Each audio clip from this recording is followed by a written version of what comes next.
Hello, everyone. So glad you're here with us, and we have a special guest with us here in the office, Pastor Matt Harmless. He is the associate pastor here at First Baptist in Covington, along with the principal of Covington Christian School. Yep. You got your plate full, right? Most of the time, yes. Yeah, you do. Yeah. And so he preached yesterday in our service a really great message on the gospel. He's studying the book of Galatians with us, and he and Pastor Andy take turns, and they're going through different doctrines and so forth. But Pastor Matt's just developing the book of Galatians for us. And I was excited about one particular part of the message that came through in his presentation, and I want to tell you about it. And basically, let me say, it was the miracle of the gospel. And I don't think that comes across a lot. I know we talk about we're gospel preaching churches, and that becomes maybe part of our tradition or part of the doctrine that we would say, but we don't stop and think about the miracle of it. No, we don't.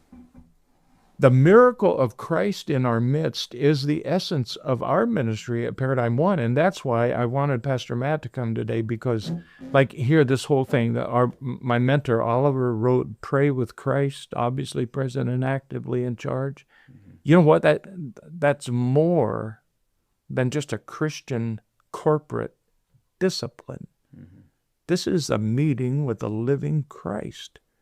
And those of you who are watching, pastors and people, let's get back to the miracle element. And I told Pastor Matt yesterday that I did say years ago when our kids were growing up, if we lose the miracle element of our faith, we will lose our children to our faith. And the word that you're going to hear in this explanation a little bit is the word revelation. There has to be some revelation. It can't be just an education. Right? Absolutely. Okay. And then this book that I wrote called The Vine and the Church, it carries the same idea. In fact, we have 7 stewardships of revival. And I know sometimes revival is discussed and cussed. Sadly, because there's a lot of phony baloney that goes on around about revival, but I literally have experienced some moves of God that are real. They're not emotionalism, they're real. And I believe that we can capture that because reality in Christ, at least for me, is what motivates me to be and do what I do. You know, Paul said, by the grace of God, I am what I am. And he worked hard, but he said, it's not me, it's the grace. And yesterday, you were very clear about how this whole idea of what you were sharing about the gospel is a motivator to you. It is, yeah. Right? Absolutely, yeah. I mean, you think about the hard work that goes into the school, the students, the teachers, and whatever else you do with regard to the church and follow up with your family. What keeps us going? What is this fire that's in our bones, right? Right.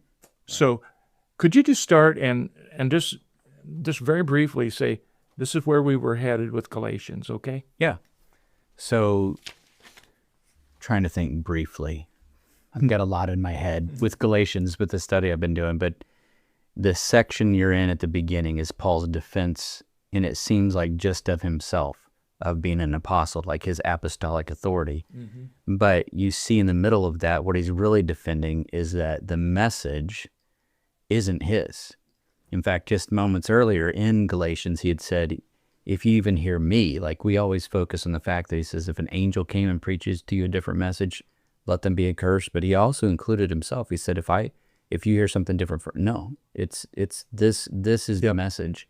And the fact that it was he's going to claim a miraculous message. It was revealed to him. He didn't learn it from people. He wasn't taught it by tradition. At first, I think verse 12, he says it wasn't by tradition. It wasn't given to him that way. It wasn't taught. He didn't learn it academically. Yeah, it wasn't just an education. It wasn't how he was trained. Nothing. In fact, verse 11, he says it wasn't human.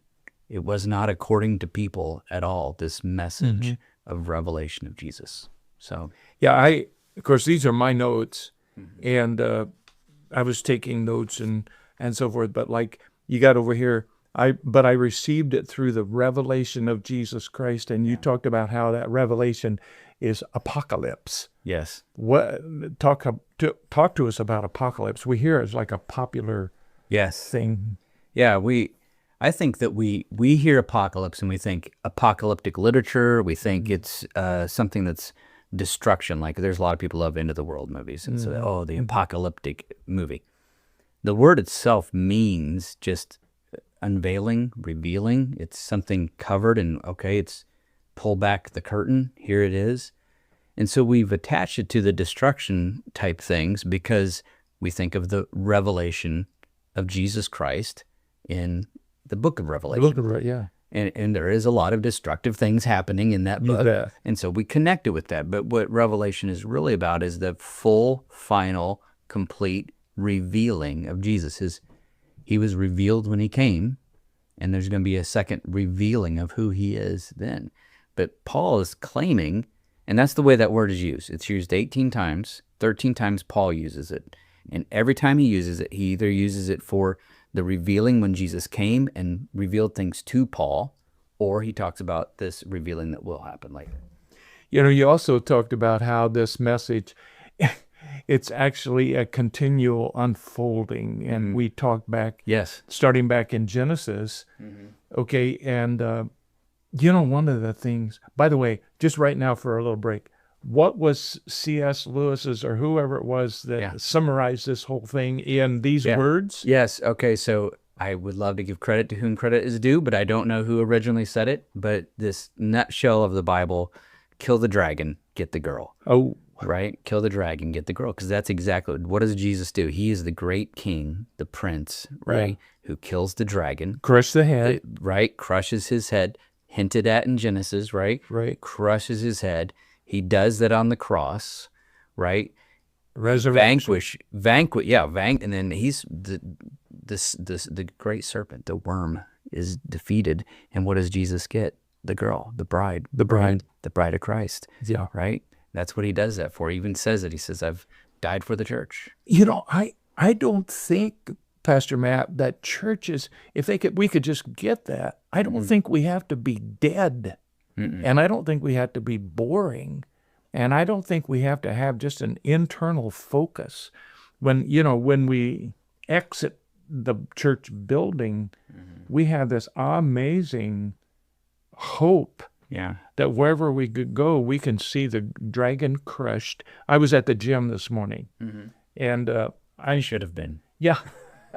Well, time's an issue, isn't it? But anyway, I'm just trying to maintain as good a health as I can as an older man. But nevertheless, I've got friends down there, and I love them, and I want them to know Jesus. Yeah. And so this miracle passion is burning in my heart. And so anyway, kill the dragon, get the girl. I like that. I just heard it this morning in our pre-recording of this. And so apocalypse. I remember I used to talk whenever I was encouraging people to pray. You go to Revelation 3:20 where Jesus is there in Laodicea. Yeah. He said, I'm knocking on the door, and if you'll open the door and let me in, I'll come and meet with you. Yeah. You know, how many elders and staffers and deacons and so forth could benefit by meeting the builder of the church and the foundation of the church and the life of the church? How about a meeting? No kidding. We'll spend hundreds and thousands of dollars to bring in church consultants. Yeah. And here's Jesus. Yeah, here. Yes. But somehow, anyway, we don't meet with him. But nevertheless, I used to talk about how Revelation talks about the revelation of Jesus, the apocalypse, like we're in this hallway in a museum, and we have a sculptor that takes the veil over his sculpture and pulls it back, and the whole room goes, oh. Yeah. That's what your message did for me yesterday. You made me go, oh. Yeah. Because I saw some new things. It was really good. Now, you talked about this being, there's your outline right there. This gospel message, and you gave us 4 points. Just briefly share those. I mentioned in the message, I wrestled with those 4 points. Yeah, you talked about Sometimes I write those down and I'm like, oh, these are the worst way to describe this. But the reason why I felt that way is because I just couldn't get away from this idea that Paul is saying in Galatians, I have a message from God. It's been revealed to me. I did not get it from anybody else. And it's a good message, right? Mm-hmm. Gospel, good message. And that's what we're doing every Sunday. We're doing that. And I think we forget that easily. Mm-hmm. We forget what a great message it is. And so I was thinking this miraculous thing, we were talking about miracle, that God did that for us. Not just by giving it to Paul, but then it's been preserved and we have it. We have access to it. We can share it. Then he promises that he will use people to preach it and teach it. Like, what a miraculous thing. And I just kept thinking, if this is true, how ought it to affect us in our day-to-day life? And so the things besides the fact that it was unique, I was just thinking this would demand your attention. If we had a message from aliens, if an alien ship showed up and said, Earth, here's this thing, they would get our attention. Yeah. Well, that's pathetic compared to a message from God. Yeah. We have a message from God. It ought to grab our attention. But then I kept thinking more like it should be a priority of attention. And then eventually I said it should just be pervasive. I mean, I'll say this, as an educator for a long time, there's not one subject that doesn't demand the reality of God's gospel in it. Yeah. Gospel that, if nothing else, the goodness represented in God's grace of giving us any knowledge, not just this knowledge, any knowledge. It's all God's good grace in our Amen. lives.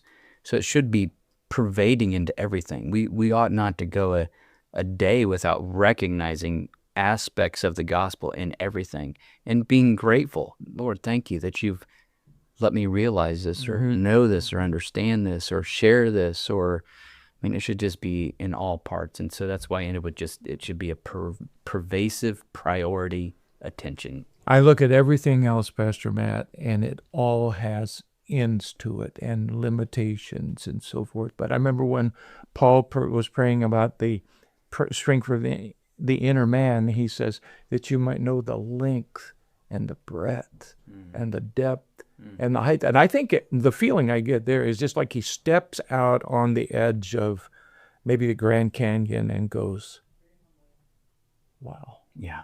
Yeah. So we need to wrap this up, but I want to say the other day, yes, I was talking to somebody who is adrift. And I said to them, why don't you come to Jesus? Mm-hmm. And he said to me, and I was so thankful for his kindness to think and give me a word.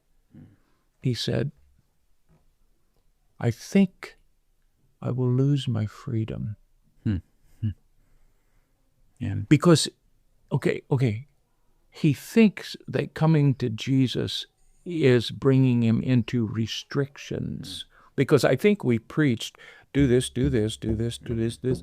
But you showed, and we won't get this in today's video, but what you were showing is the background to the end of Galatians about the way we live is this miracle gospel that enables us, it empowers us, it inflames us, it energizes us. I wake up every day with, how can I get what I know to the people in my life? Yeah. I know you're trying to wrap up, but I have to throw something in there. That's the thing about the end of Galatians when it gets to the application. If you have do this without the grace, it is restrictive. You bet. But if you have this understanding of what God has done, those things don't even look restrictive. They look liberating. You're free. Yeah, I like that. Yeah. Right? You're free to do these things in the scope of who Christ is, right? I became a Christian 60 years ago, this fall. And I am so grateful. And it's been, I wrote a paper on it called The Great Grace Adventure.